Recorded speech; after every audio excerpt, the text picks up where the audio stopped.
menurut kami. Marilah kita bersama-sama panjatkan puja dan bersyukur kita kehadirat Allah Subhanahu wa Ta'ala, yang mana pada malam hari ini kita masih diberikan umur panjang, kesehatan, nikmat dan Islam, sehingga kita dapat hadir di masjid ini dalam rangka melaksanakan sholat tarawih, dan insya Allah nanti dilanjutkan dengan sholat isya, melaksanakan sholat isya, dan insya Allah nanti dilanjutkan sholat tarawih. Salawat dan salam tak lupa kita haturkan kepada Nabi kita Nabi Muhammad sallallahu alaihi wasallam beserta keluarga dan sahabatnya dan para pengikutnya. Insyaallah nanti kita termasuk golongan yang mendapat sahabat beliau yang akhir nanti. Amin ya rabbal alamin.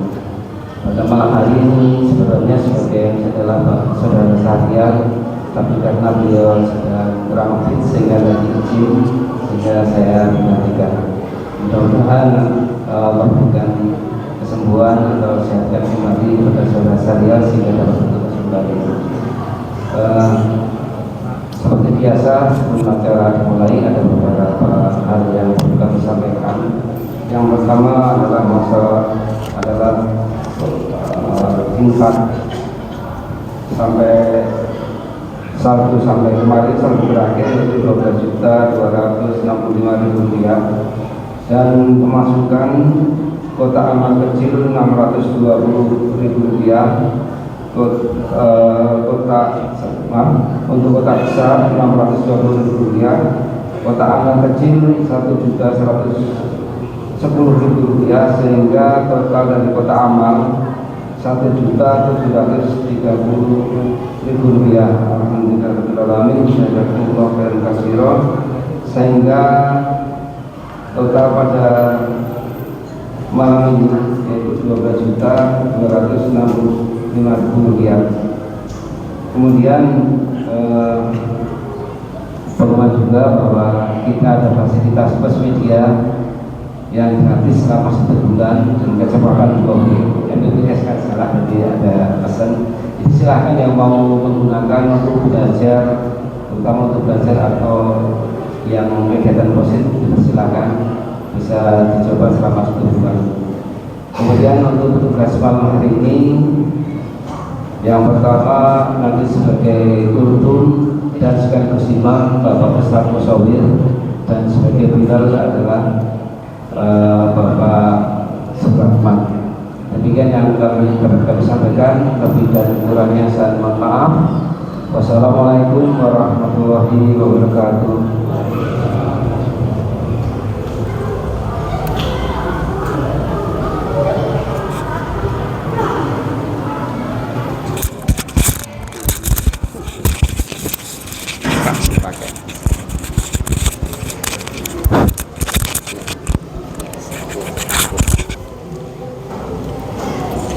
Assalamualaikum warahmatullahi wabarakatuh.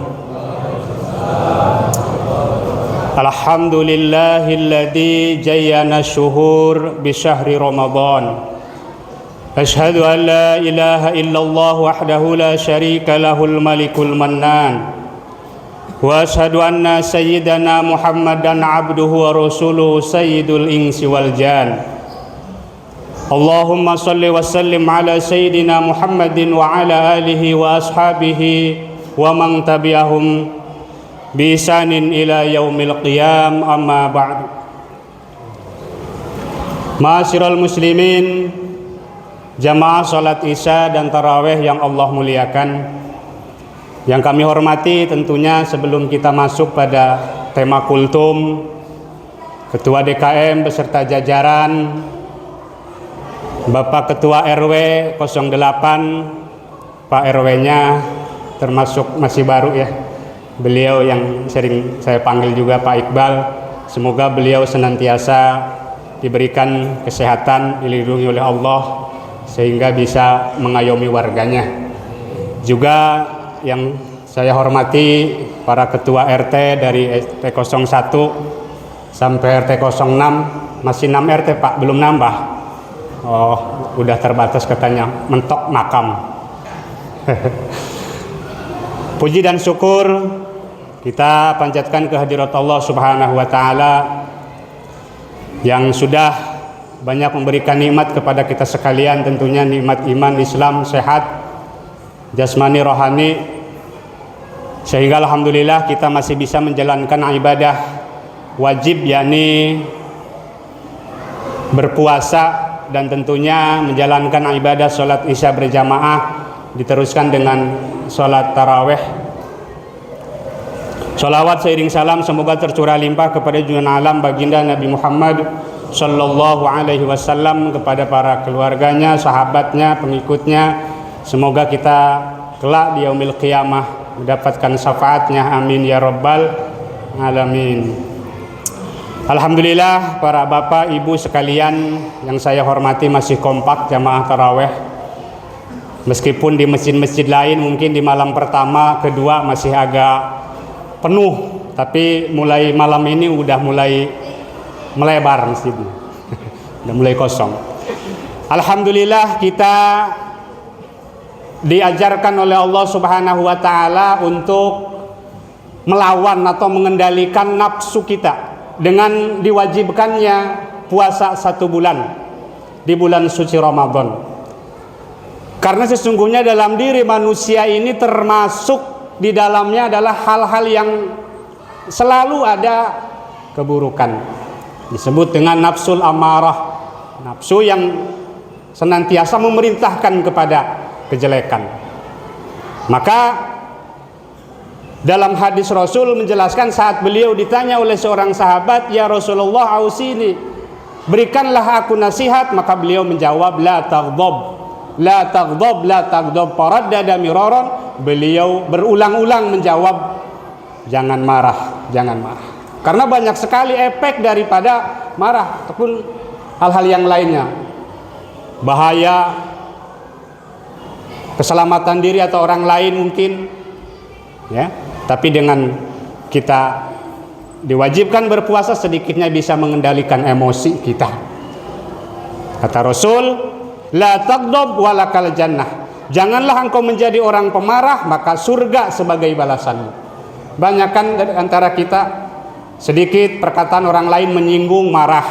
Di jalan disalib orang lain, marah. Kemudian istri mengadu bahwa dia mengaku dilecehkan dan sebagainya, marah. Marah. Akhirnya timbullah dari marah yang tidak terkontrol bahaya yang luar biasa. Dan hal-hal yang lain. Itu yang pertama adalah puasa mengajarkan kita untuk melawan hawa nafsu yang selalu memerintahkan kepada kejelekan dan hal-hal yang lain. Ya. Kemudian yang kedua, puasa mengajarkan kita untuk hidup sederhana. Apapun kita bisa membelinya.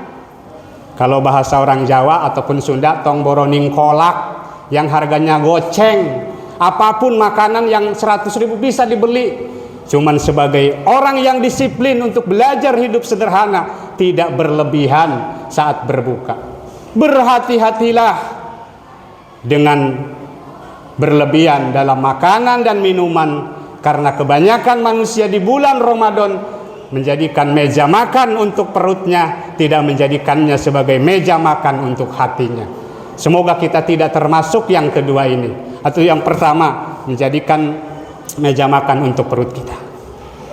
Tuh. Yang pertama, singkat saja, mengajarkan kita untuk hidup sederhana. Apapun kita mampu membelinya, tapi kita diperintahkan, dianjurkan untuk tidak berlebihan saat berbuka. Sehingga alhamdulillah, ya, kita sudah minum, makan kolak, kemudian mungkin kebanyakan makan nasi sesudah sholat tarawih itu. Kemudian yang ketiga, mengajarkan kita untuk hidup sehat. Maka baginda Rasul menjelaskan dalam hadisnya, "Sumu tasihau." Berpuasalah kalian, maka kalian akan menjadi sehat. Saat seorang raja Mesir memberikan hadiah kepada baginda Rasul, yang pertama baginda Rasul dikasih kendaraan berupa kuda yang sangat luar biasa bagusnya, indah, bagus, beliau pakai. Kemudian saat beliau dihadiahi seorang budak perempuan, Maria al-Qibtiyah, beliau nikahi. Tapi saat beliau diberi hadiah oleh Raja Mesir berupa tobib atau tabib, bahasa Arabnya tobib, dokter, beliau tidak memakainya, tidak memanfaatkannya meskipun itu sebagai dokter pribadi. Proteslah tabib itu, kenapa wahai Rasul, saya tidak pernah engkau suruh, engkau perintah untuk men-check up badanmu yang mulia baginda Rasul. Beliau menjawab, telah disyariatkan kepadaku suatu kewajiban, yaitu berpuasa, yang mana dengan puasa diriku dan umatku akan menjadi sehat karena berkurangnya asupan-asupan yang lain, sehingga terjaga pola makan dan sebagainya. Kemudian yang keempat, puasa mengajarkan kita untuk istiqamah dalam beribadah. Di bulan suci Ramadan kita diajarkan untuk sholat berjamaah, meskipun sebelum-sebelumnya kita sudah terbiasa karena adalah keutamaan, ya. Pahala sholat berjamaah 27 derajat, ya. Kemudian membaca Al-Quran, kemudian banyak bersedekah dan lain sebagainya. Bukankah kita perhatikan kalau di jalan dan lain sebagainya, ya, tiba-tiba orang yang tadinya tidak pernah ke masjid saat ia berpuasa tersentuh hatinya saat mendengar kumandang azan, dia mampir ke masjid, dia sholat.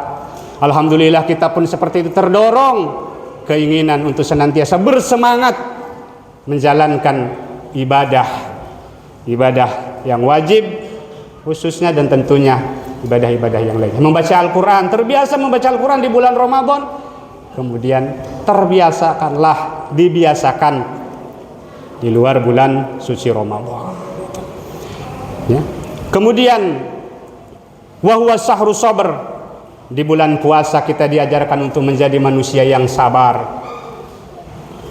Wasawabuhul jannah, dan tidak ada lain pahala bagi orang-orang yang sabar melainkan surganya Allah Subhanahu wa ta'ala. Alhamdulillah, kita belum saja genap 1 jam berbuka puasa, kemudian sudah ada lagi panggilan kumandang azan sholat isya, kemudian tarawih. Padahal mungkin ada yang dalam hatinya, barusan maghrib, sekarang udah isya lagi, apalagi tarawih, ya. Sabar dan sabar. Wa huwa sahru sabr wa sabru sawabuhul jannah. Itu mengajarkan kita untuk menjadi manusia yang sabar. Hadirin yang dimuliakan oleh Allah Subhanahu wa taala. Kemudian sering juga kita mendengar bahwa dalam ibadah puasa kita dianjurkan untuk takhirus sahur, mengakhirkan sahur. Sungguh luar biasa, tidak berat tentunya perintah Allah Subhanahu wa ta'ala kepada kita. Puasa hanya berapa jam, sahur, kemudian saat berbuka disegerakan. Ternyata saat kita menjalankan ibadah makan sahur adalah mengikuti perintah baginda Rasul sallallahu alaihi wasallam. Tasaharu fa inna fis sahur barakah. Makan sahurlah kalian, karena sesungguhnya di waktu sahur atau dalam makan sahur terdapat banyak kebaikan. Yang dimaksud dengan berkah adalah panjang umur, berkah, ya, karirnya sukses, berkah, menebar kebaikan, berkah, damai dan sentosa, berkah. Banyak makna daripada berkah itu. Mengikuti perintah baginda Rasul, may yuti'ir Rasul wa man ata'a Rasul faqad ata'a Allah. Barang siapa yang taat kepada Allah, maka dia taat kepada Rasul, dia taat kepada Allah. Wa ma yuti'illaha wa rasulahu faqad faza fawzan 'azima. Barang siapa yang taat kepada Allah dan Rasulnya, maka sungguh ia mendapatkan keberuntungan yang luar biasa. Kemudian yang kedua, sahur adalah pembeda antara puasa kita dan ahlul kitab. Faslu ma baina siyamina wa baina ahlil kitab akalatus sahur. Pembeda antara puasa kita kaum muslimin dan puasanya ahlul kitab Yahudi dan Nasrani adalah dengan makan sahur. Kemudian yang ketiga, sahur mengajarkan kita untuk meraih waktu yang diberkati oleh Allah Subhanahu wa ta'ala, turun rahmatnya Allah Subhanahu wa ta'ala, kasih sayangnya Allah. As-sahur akluhu barakah fala tad'uhu walau ala ayyajriya ahadukum jur'atan min ma'in fa innallaha wa malaikatahu yusalluna 'alal mutasahhirin.